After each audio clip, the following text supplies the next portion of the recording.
Nintunda bano bashababu abasufi mu Uganda wana bid'a sebo bakanya Albani bakanya Fauzani ne mufti Makka ali Sheikh bamuwakanyiza ku kigambo kya Maulidi. Waliyo ekigambo Dr. Senjala kiyogedde. Omanyi oluusi waliwo ekigambo ekijjanga golaba ku irimu yo gyolina naki nojajingirawo nti kuba oliyo musuufi yagambye olwo munabiri omu yagambye nti kyo n'abatali basiraamu nabo balabye nga omusajja yayogera ekigambo kati oli ekigambo kyagambye n'abatali basiraamu nabo bagambye nti omusajja ekintu kyasimesita kiki kakati n'abatali basiraamu nabo abali batya abasinga nnyo okusoma Kurani amanya nnyo hadithi n'abatali basiraamu kuba yagambye nti abagenze mu nyegenyege wadde ko okusinga abagenze muki oyina abana kabali ono seka kagamba nabanke kiwala nnyo n'okutegeera kwe kituufu gwe mukitano oli yakitinga wabanga kiri wala nnyo naye nga kyekituufu gwe basirabidde ekigambo kya Imamu Thawri yagamba nti bid'a yagamba nti ekigambo bid'a kuzula mu ddiini gwe mulimu Ibuliisi gwesinga ennyo okwagala okusinga amadhambi amalala. Lwaki? Kubanga onakoze bid'a lowooza ali ku ddiini takola tawuba, naye yali akoze dhambi ayenzi alidde embizi akoze atya anywedde omwenge mutuufu amanya nti owange saba Allah nsonyiwe era omusanga ali awo yekubagazza. Omuntu ng'agenze n'ayenda mutuufu ng'alimu ku ahabatul iman empeke yaki walayi omusanga yina yekubagizza agamba kale laitani kale lwaki muli ng'ali mu kwejjusa akati we tawuba ye ebeera nnyangu. Tawuba y'omuntu akoze dhambi eddala nga si bid'a ebeera nnyangu okukolebwa kuba afuna naddamu mu mutima gwe okusinga omuna bid'a avaawo musanyufu alowooza ali ku ddiini. Sufahaul ahlam baana bato olabirira muntu nga alladhina qalla nasibuhum fil ilmi wal aqil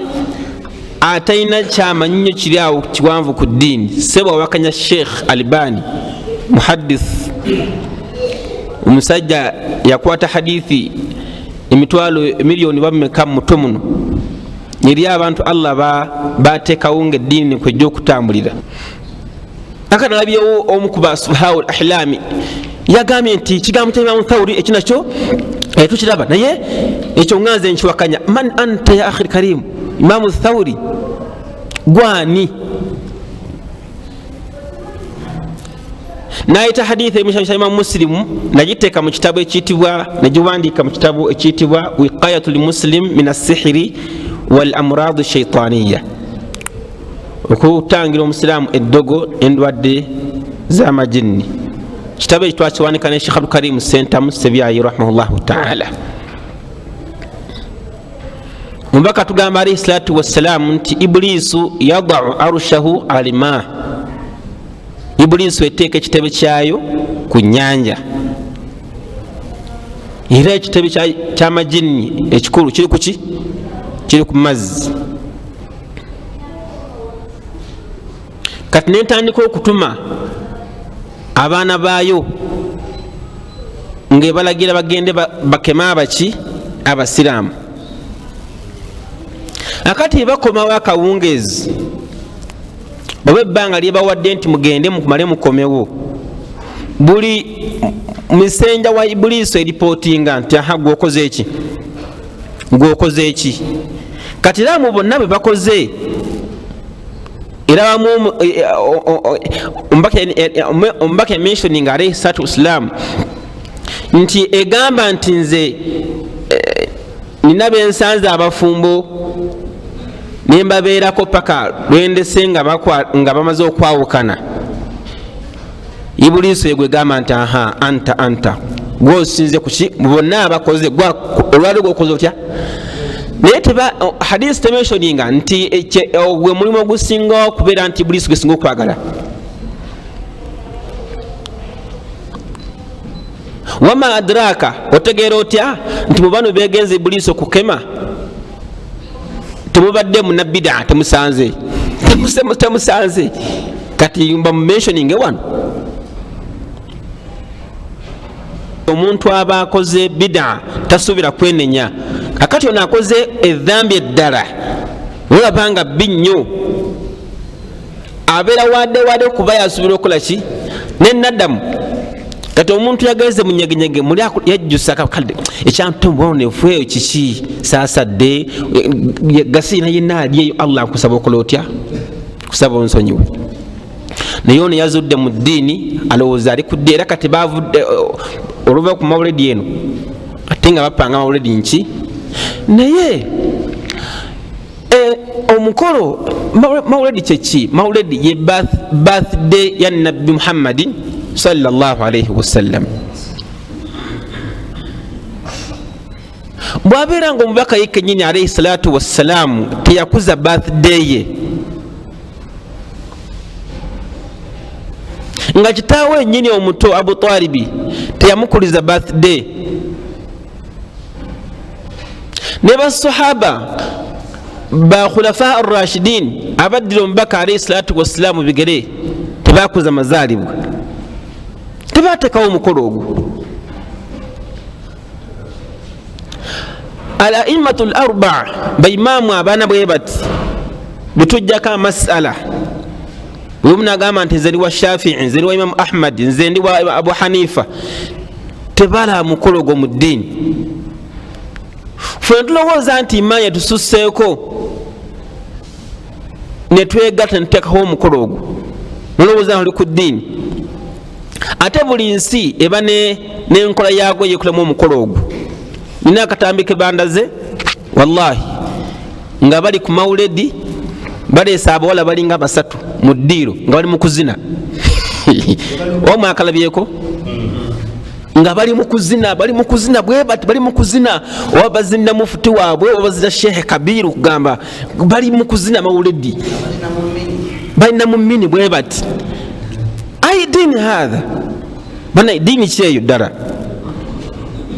ebyo tulina okufuna hadithi ni eddiini yaffe ebintu sibyakuyo eddiini lawukana ddiinu fi ra'yi singa eddiini yali yakulowooza bulowooza ali Abutabi yagamba lawukana ddiinu bi ra'yi singa eddiini yali yakulowooza bulowooza kuyiiya buyiiya singa kwali badde okusiiga kuno kutusiiga ku sokisi twali sizenga eno wansi kubanga yetambula yerinya mu najisi funa bulungi naye tusiiga kuki kungulu kuno akati n'okuba ne hadithi rawahu Bukhari wa rawahu Tirmidhi egamba nti kati okusooka kuno nabbi yatuukanga aze ku birthday ye nga basookawo babuli qiyamu basooka muyita n'avaayo eri gyali nfuna bulungi oba yajjiranga mu jjuba era walina okubaawo hadithi ndi sahahu gundi nti yajjiranga mu jjuba emyufu nfuna bulungi bannange bwe kiri ebyo nna tebiriiwo okuza omukolo guno oguteekawo gwajja nga wayiseewo emyaka bimeka emyaka 4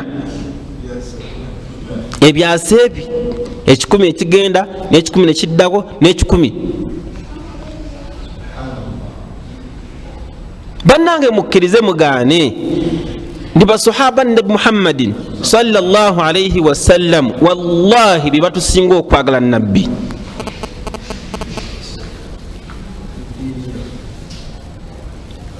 waliwo nali nesoma hadithi nga nkulaga obukulu engeri gye bayagala omubaka alayhi salatu wassalam. Hadithi nobisa Imam Bukhari omusajja omu yali muyahudi yali tiyalina musiraamu naye yewuunya engeri basahaba gye baagalamu omutanda alayhi salatu wassalam. Yagamba nti intanakhama nukhamatan illa waqa'at fi kaffi ahadihim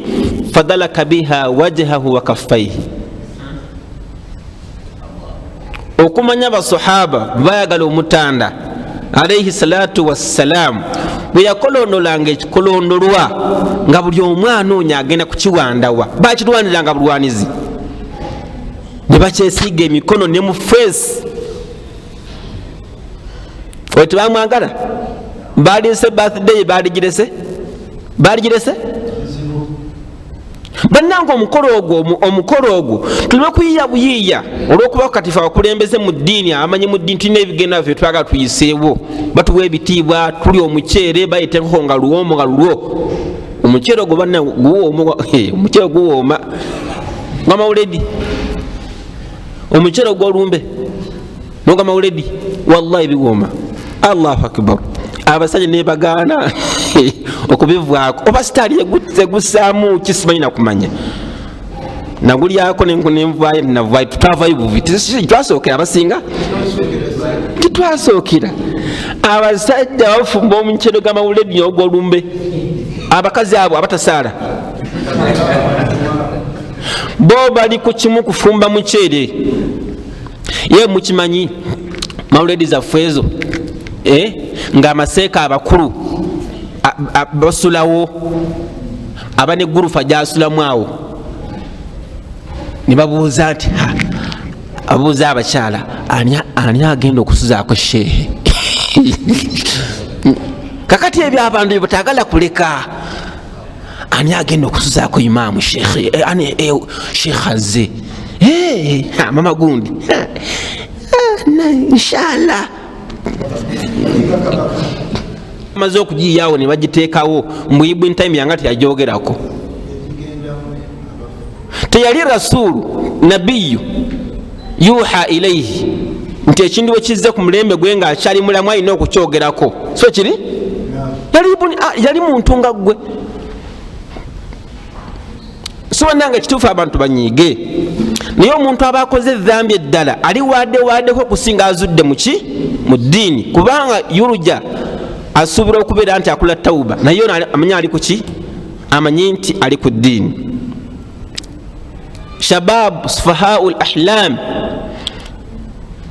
omubaka alayhi salatu wassalamu yatenda ku akhiri zaman nti abantu bajja kujja nga sufahaul ahlam, baana bato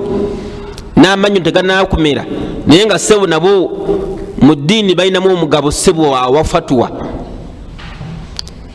era balina platform, social media babeerako, ku TV babeerako, nayogera okuseka naseka, nasula ekitambala ogamba nti Sheikh Kabir. Kakati mwe abatasomye eddiini bannange mujja kubula kuba mubeera ku social media yangu liko abantu bina, mwena muteza amaki. Kati nga gwe ami omuntu wa bulijjo onoonya asinze kwogera, omusajja ayogera kuba ababuzi abo abasinga nabbi yagamba mu hadithi nti ojja kubasanga nga alisnatuhum ahila min assukari, ennimi zaabwe ziba mpomugamba zivaako ebigambo nga olaba nti bigira ki, nga zisinga ne sukaali. Omuntu ayogera n'okuseka n'aseka nologaza musajja ali ku kituufu.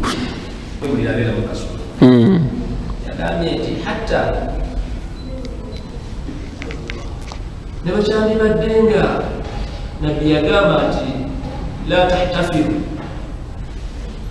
bimawulidi sanahtafiru. Owulira oli yagambye nti nabbi ne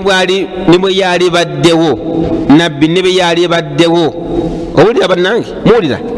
oli yagambye nti nabbi ne bwali yali baddewo n'atugamba nti la tahtafilu, temugira ki, temukuza birthday yange, temukula pate yange ndyokuzaalibwa. Oli byagambye nti nabbi ne byali baddewo n'atugamba nti temukuza mazaalibwa gange, twaligakuziza. Twaligize ki, n'aleetaawo ogundi awo qaida usuliya oba hadisi ya nabbi oba aya, subhana bihamdi, era giyekwasa nti empisa zikulembera zetukulembeza. Nayeta ne hadithi omubaka alayhi salatu wassalamu mu suluhu Hudaybiya bwe balina abakuraishi nga muganya ogenda okukola hijja wa umra, okola emikolo, bwe batuuka mu ndikirizaganya nga bakola endagaano bwe baali bawandiika kuli nti Muhammadu Rasulullah bali bagamba nti afe tumanyi nti Muhammadi mubaka waani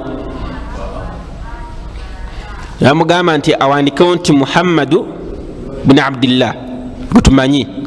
nabbi nagamba Ali nti kisangulewo Ali nagamba nti lalala naye nakola atya ngalaba nti ate kigwande kusangulawo ye mukulaba kwe nga bakola atya teyali hadithi nti nabbi agiswaha nti saha ntuufu wabula ye nga Ali yalaba nti tasande kusangulawo nti Muhammadun Rasulullah mubaka alayhi salatu wassalamu yekenyi nakola atya nasangulawo nga abayahudi bebagala nga abakuraishi bebagala tetwafuna tetwaliwo bukafu n'obumu bulaga nti olwokuba Ali yagaana okusangulawo wano omubaka wamulagidde alayhi salatu wassalamu kati nabbi yamuwafaka yamugamba nti tewali mutawaana insha Allah waliwo obujulizi obulaga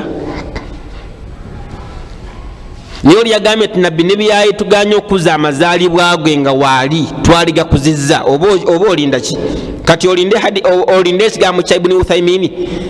olinde ekigambo kya Fawzani ategeeza nti Ali radiyallahu anhu ogaana okuwandiika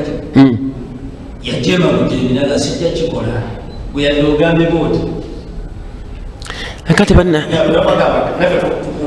tulina okugugubanga Ali Allah mustaan so bannange innahu man ya'shu minkum omubaka tugamba nti omuntu anaaba awangadde fasara ikhtilafan kathira ajja kulaba enjawukana nki mubamanyi natugamba nti fa alaikum bisunnati mwekwate kuki ku nkola yange wa sunnati lkhulafa arrashidin nenkola yabaki nenkola y'abasika bange bakhalifa abana natugamba nti addu alaiha binnawajidh mugikwase mannyo magego kakati nova kwendo oganya akati govudde kutani nabbi akugambye nti enkola ine y'abasahaba bana abana gikwase maki magego togikwasiza magogo kunotandikawo kibi kyoba kimanyi nere yagenze eno za tauba yabamaze gikola bamu gamba nti bannali baana bange la taadda anna nyegenyege temulekagayo kugendawo tulekagayo nyegenyege ono era olwomugamba nti twakulaba ekifundo twalabanga tivisiya yewakanira naye abadde mu mawuledi alangira nti ffe tugenda mu mawuledi era n'abaana gati twatenze omubaka twamusuuse twamusaalidde twasomye Kurani kibi kyekiri omwo twalidde mbe twalisiza abantu abuuza kibi ki ekiri omwo nga twagenze kusaalira kwani ku nabi Muhammadi sallallahu alaihi wasallam musajja omu yali asaala nga buli lwasoma aya mu Kurani erimu nabbi oba eyogera ku nabbi agamba nti sallallahu alaihi wasallama aya mu Kurani Muhammadur Rasulullah sallallahu alaihi wasallam walladhi amala kusala nabbi nalyoka yongerayo omugamba nti ya akhi ekyo mbaka tatulagiranko akati kibiki nze nsalira nabbi inna allaha malaikatahu yusalluna ala nabbi kati nkoze kibi kyawo naye nga buli lwasoma aya ngeeyo nti Muhammadur Rasulullah amala kumusalira bwasoma aya yabaka nti tilka rusulu faddalna tilka rusulu sallallahu alaihi wasallam ngamba nti ya akhi byeyongera mu ddiini wabijjawa kati nkoze kibi kyawe kusaada ababaka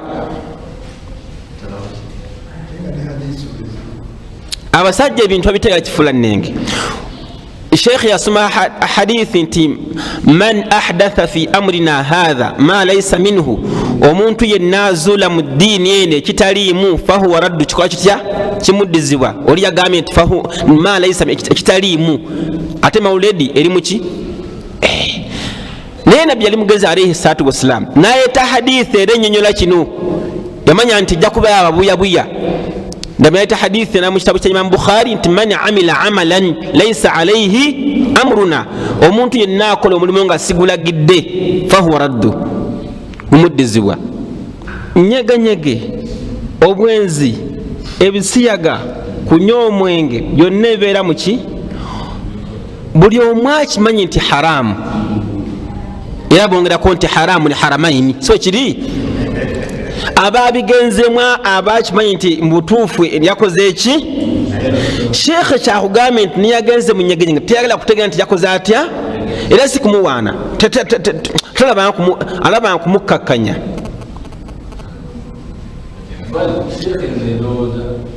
Naye kano yagenze eno ku mukolo guno alowooza nti ddiini, naye nga tewaliwo hadithi nemweragira nti kola otya